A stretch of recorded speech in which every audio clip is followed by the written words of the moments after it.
plus de 1000 chevaux. Et il sort actuellement de Monaco.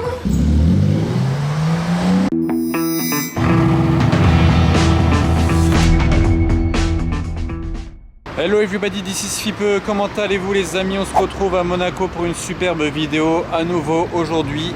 En ce moment, ça bouge beaucoup à Monaco pour l'hiver, je trouve. Il y a toujours des trucs, mais particulièrement cet hiver, j'ai l'impression. Toujours quelque chose à vous filmer, c'est trop bien. Donc si vous aussi vous kiffez, faites-le moi savoir dans les commentaires ou bien tout simplement en lâchant un pouce. Ça fait toujours plaisir à recevoir. Bref, on est parti dans Monaco. Alors là les amis, on a une Revuelto superbe, couleur militaire. Et attendez bien, restez bien sur la vidéo, je vais faire aucune coupure. Vous allez rigoler. Donc là il y a cette Revuelto, très sympa. Ok, comme je disais, je vais faire aucune coupure, je laisse juste passer cette Porsche Turbo. Et je vais me retourner vers le port. Et vous allez voir pourquoi c'est assez marrant. Il y a une autre Revuelto que j'allais vous filmer. J'étais sur le point de vous montrer cette Revuelto vue d'au-dessus. Je tourne la tête, il y en a une autre qui arrive. Et vous pouvez aussi me dire laquelle des deux vous préférez. Donc la vert militaire ou la orange pétante. Juste ici, sur le port de Monaco. Le point de vue est magique. Franchement, là, de cet angle-là, c'est pas tous les jours qu'on peut en voir une aussi bien. Avec le moteur ici à l'air libre. Je vais descendre la voir quand même de plus près. Mais là, ce point de vue, il fallait que je le fasse. On voit aussi la largeur de la voiture quand même par rapport à la place. Elle est aussi large que le range, voire même plus large, je pense. Ouais, elle est plus large que le range. Mais juste avant de descendre d'ailleurs, il y a aussi la nouvelle AMG GT aux côtés d'une Porsche Carrera. Je suis descendu d'un étage, on est accueilli par une autre Lamborghini, décidément, une russe. La famille Lamborghini. En fait, une Lamborghini, c'est ça. Soit une couleur pétante, ou alors quelque chose de très agressif, très sombre, du noir mat, par exemple. Ça marche dans les deux sens, alors qu'il y a des marques, les deux ne vont pas.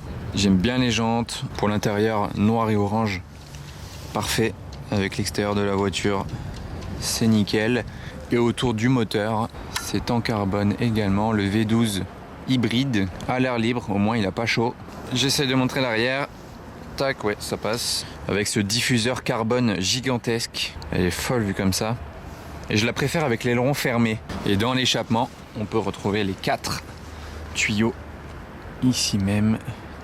Il y a une jolie DBS volante là-bas. Tac. Et j'arrive à présent place du casino. On continue dans les Lamborghini pétantes. Il y a un Urus avec des jantes pneus hiver. Et il lui a mis des jantes OZ. Et il a absolument aucune option de carbone. Vous voyez les rétros noirs brillants. Les contours de roues, pare-choc, diffuseur. Ah bah, une autre Lambo, encore une fois. Sinon Bentley. Et une très très jolie S Maybach avec le logo qui trône sur l'avant du capot. Ces grosses jantes qui doivent pas être simples à laver du tout. Elle est vraiment super classe comme ça. Et je m'amusais à compter les Bentley, j'avais pas vu celle-ci. Ah bah tiens, une 911 blanche GT3, alors que il y avait la 911 blanche turbo juste là-bas. J'aime bien faire des relations pour rien. Ouais, il y a du vent là. La Spectre, ok, sublime. Mais le vent là-bas a renversé les barrières contre les trucs en métal là. Oulala, oulala, oulala, oulala. Ah ouais, chaud.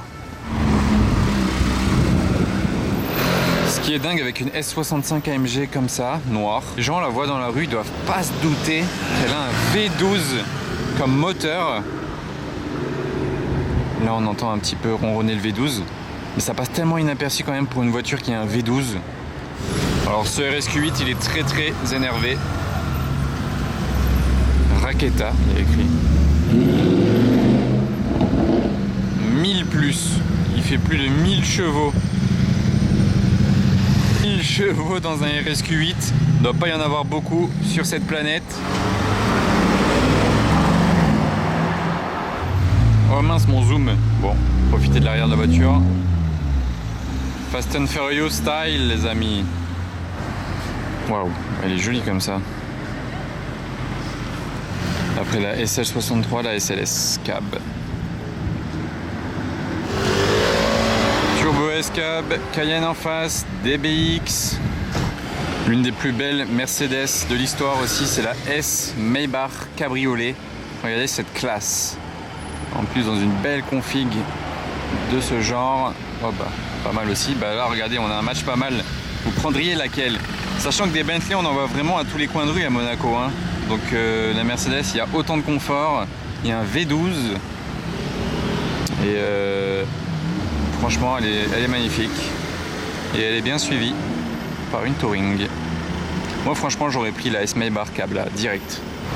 Là, celle-ci, je voulais filmer l'autre fois. Là, avec cette plaque. Ces jantes. Là, on la voit en mouvement.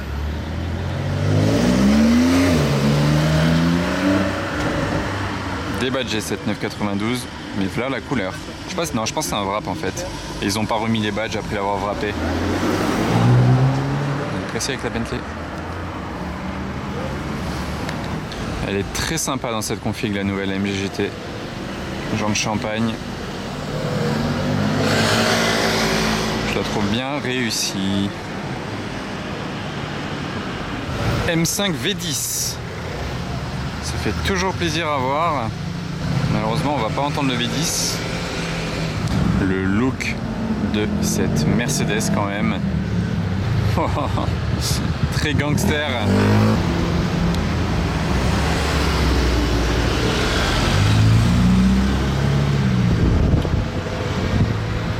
Waouh, j'étais pas prêt. Ça met une claque cette voiture quand ça débarque, n'empêche. Quel look. 992 GT3 RS. Je me demande ce qu'ils sortiront comme GT3 RS après celle-ci. Parce que là, ils ont mis le niveau tellement haut avec ce look et cet aileron énorme. Ils peuvent pas revenir en arrière et faire un petit aileron maintenant. Et le nouveau Cullinan.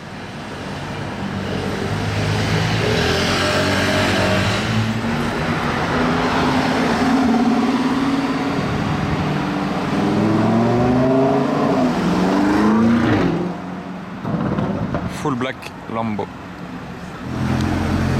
Celle-ci est verte. Ah, ce serait pas Charles Leclerc, ce Puro Sangue. Effectivement, c'est Charles Leclerc.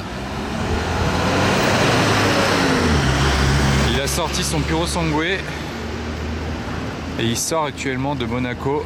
Là, à partir de là où il roule, ça va être la France. Vous voyez, beau soleil, ça c'est la France. Bon les amis, c'est un peu grave, juste après le Puro Sangue de Charles Leclerc, on s'arrête pas en si bon chemin ici. Je pensais pas filmer des voitures dans cette rue, mais regardez ce qu'il y a dans cette Dacia. Ouais, le contraste là, il est saisissant. Ah, l'image qu'on a là, c'est vraiment... J'étais en train de me dire, dommage, elle est pas première au feu, mais au final c'est stylé derrière la Dacia, ça fait une image qui sort un peu de l'ordinaire. En race mode.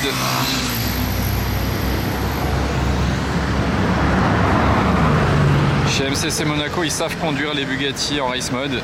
Le meilleur moyen de sortir une Veyron, c'est en appuyant sur ce bouton. Et voilà, dans la circulation, une Bugatti Veyron 1001 chevaux W16.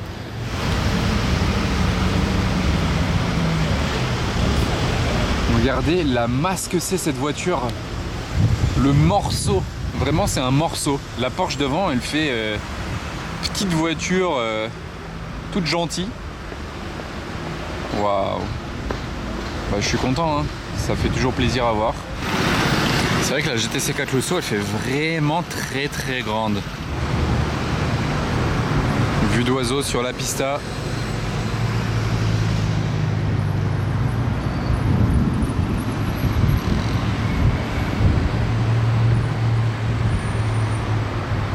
J'ai l'impression de filmer avec un drone.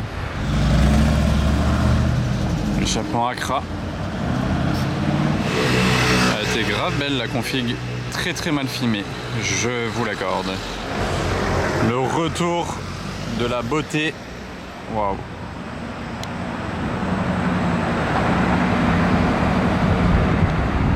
Quelle dinguerie cette voiture. Sublimissime. Il n'y avait personne en plus, c'était vraiment joli pour la filmer. J'espère que j'ai bien filmé, je pense. Je les trouve folles les jantes de ce Classe G. C'est vraiment inhabituel sur un classe G et ça lui fait un style de ouf. C'est un Huffle avec le capot carbone, un échappement. Stylé non les jantes, ça change. Et on a une F430 et une GT3 RS derrière mine de rien. Petite 430 avec la grille challenge et la GT3 RS.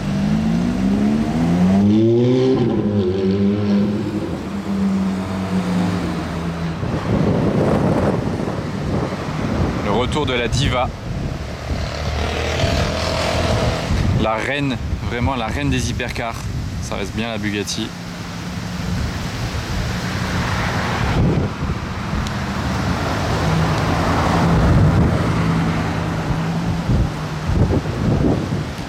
Désolé pour le vent, mais les images parlent d'elles-mêmes. Je fais une petite pause sur ma marche, ici même, non pas pour admirer la mer. Bon, il fait pas hyper beau là actuellement.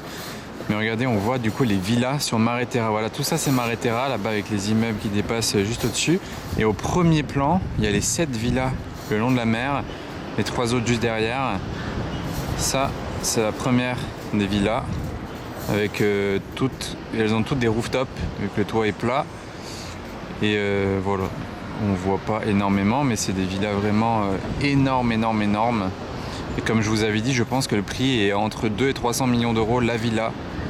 C'est du très lourd avec les piscines en plus de ça, hein, le long là. Tant que j'y suis, c'est un peu calme sur mon chemin pour les voitures. Je vous montre cet immeuble, c'est un de mes préférés de Monaco. C'est le palais de la plage. Et dites-vous que les 3 étages là-haut, tout là-haut, là, les grands balcons qui font toute la longueur de l'immeuble, c'est un seul et même appartement. C'est un triplex à louer pour au moins 300 000 euros par mois. Parce que tout cet immeuble-là, c'est que de la location. Avec la vue vraiment prenante sur la mer. J'arrive bientôt vers l'hôtel Monte Carlo Bay. Et ici, regardez, ça a énormément changé aussi. Ça c'était une petite targa. Moi je suis arrivé au bout de ma balade au Monte Carlo Bay, il y a juste un Urus, rien d'autre à se mettre sous la dent. Et d'ici on voit mieux l'ampleur du chantier, énorme avec les 2 tours immenses là-haut, Miami style, 3 juste en dessous ici, il y a une sorte de 5 même, 5 tours ici. Et toute la longueur là, tout ça là, c'est tout nouveau, tout ça c'est vraiment un projet énorme qui vient de se terminer. Et avec l'école internationale de Monaco juste ici. Dites-vous que là il y a des élèves en classe là par exemple et ils ont la vue sur ce genre de voiture là. C'est parfait pour se motiver à travailler. D'ailleurs c'est le défilé, hein. Les parents qui viennent récupérer les enfants à Monaco, c'est toujours impressionnant à voir. Faudrait que je m'amuse à venir à l'heure de la sortie des cours une fois pour filmer les voitures. Il peut y avoir de tout qui vient chercher les enfants. C'était tellement petit les Porsche avant. Elle fait tellement étroite la Carrera comme ça. Mais tellement jolie et en bon état. Brabus. Cullinan. Et regardez derrière moi en parlant de Cullinan. Regardez l'intérieur de celui-ci. C'est le tout nouveau série 2 dans la concession Rolls. Gris et blanc sur l'intérieur. Avec même une touche un peu moutarde vite fait. Là. Ici, c'est classe comme config, hein. C'est beau, c'est sobre.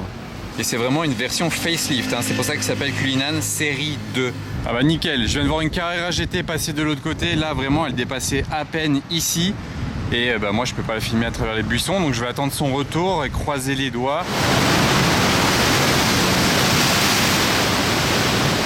Je continue ma route par le tunnel F1. Au final la Carrera GT ne revenait pas. Je vous fais un petit peu de vidéo des vagues. C'est joli et beau à entendre. Urus rouge. Ah bien, on va avoir le démarrage de la DBS. Ça va bien chanter. Plaque trop stylée en plus.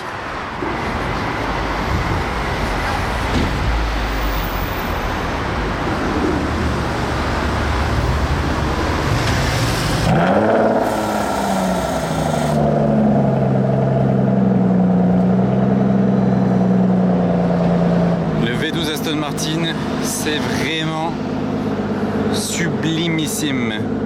Ça va tellement bien à la classe de la voiture en plus de ça. Même la config, hein, elle est incroyable. Ah, il y a le Urus là-bas aussi qui démarre. Je vais rester sur la DBS. La couleur du SQ8.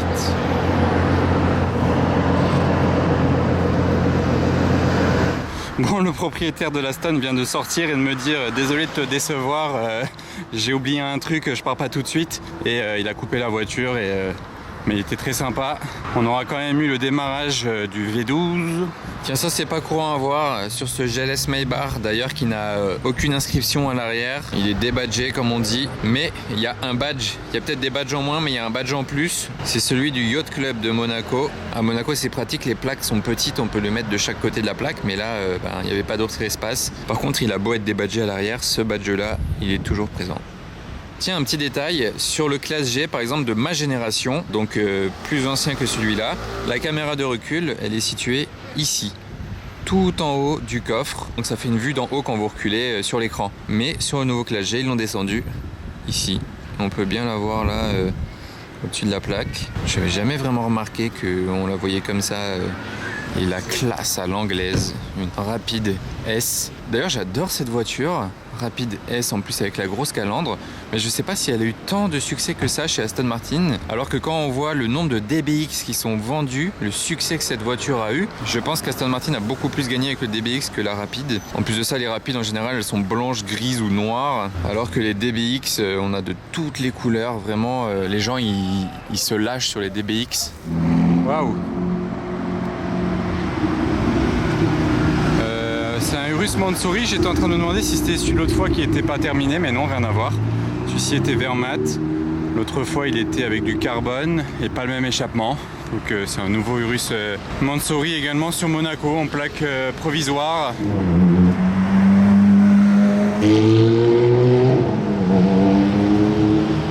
La belle mélodie. Mais qu'est-ce qu'on retrouve? La fameuse Carrera GT. Vous voyez, c'est pas le gris le plus habituel clair, ça c'est le gris foncé. Il est plus rare sur les Porsche Carrera GT. Donc je suis content de l'avoir vu quand même, mieux que tout à l'heure à travers les buissons, sans même une vidéo à vous montrer pour appuyer mes paroles. Bon, par contre on l'aura pas entendu beaucoup, hein. Mais c'est mieux que rien.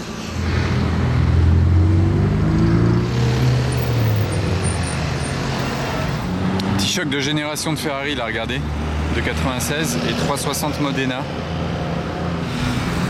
Joli Jaguar type E. Très joli, toujours aussi joli, filmé d'ici.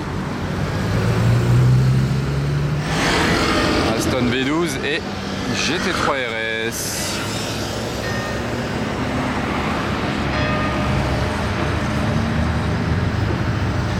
Et après la type E, on reste dans les anciennes. Belle Testarossa blanche.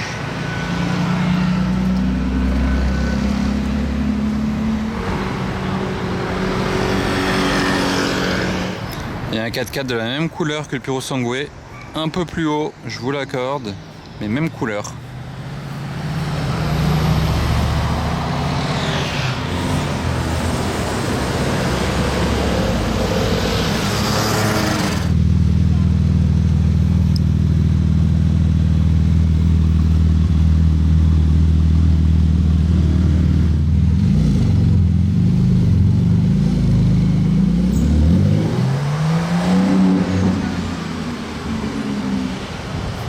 Une Targa héritage avec la plaque 992, le numéro 65 et le magnifique rouge aussi de cette édition là. C'est une des couleurs disponibles pour cette édition et vraiment c'est très beau. Là il y a une DB11 mais bon grise, voilà on va pas s'attarder dessus. Là il y en a une autre un peu plus sympa.